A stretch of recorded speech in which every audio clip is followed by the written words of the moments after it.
چه بلایی سر خودت آوردی؟ نه غذا میخوری، نه آب میخوری. اینجوری سلامتی تو به خطر میندازی و مریض میشی.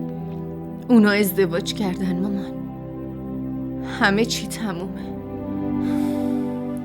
به حرفم گوش بده و رحیم و فراموش کن.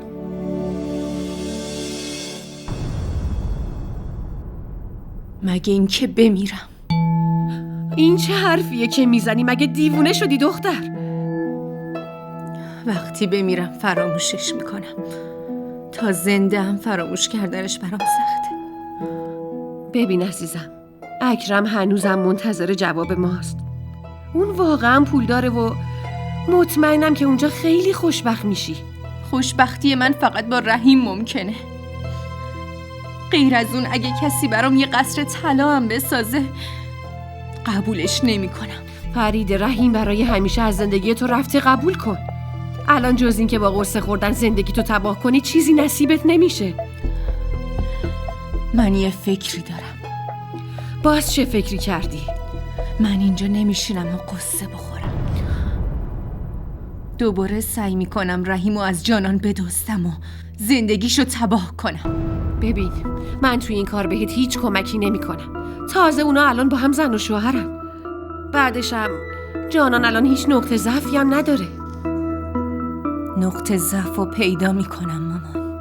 حتما یه نقطه ضعفی هست که ازش استفاده کنم. رحیمو از جانان میدزدم یا کاری میکنم که خود رحیم از جانان متنفر بشه.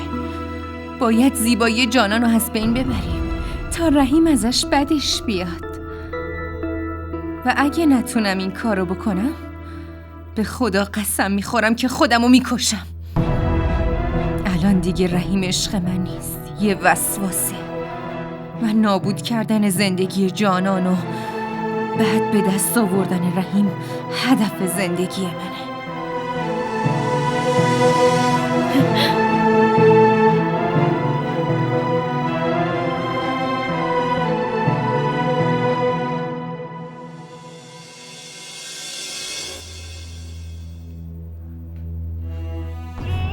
امشب سخت‌ترین شب زندگیمه.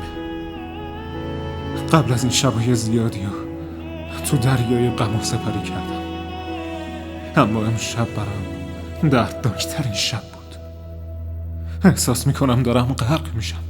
این فکر که جانان دیگه مال من نیست داره خفم میکنه. شاید به خاطر همین رحیم مقصر نابودی منه. توی دنیا بیشتر از همه از اون متنفرم. اما در واقع جانانم در حق من بد کرد. حتی فکرشم نمی کردم که جانانو از دست بدم، اما بد شانسیم باعث شد که این اتفاق بیفته، اونم برای همیشه.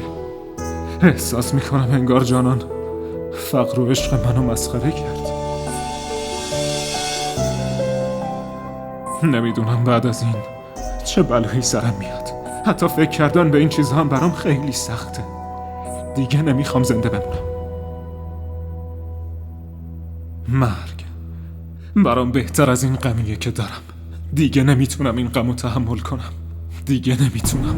عشق نمانا درد نجانے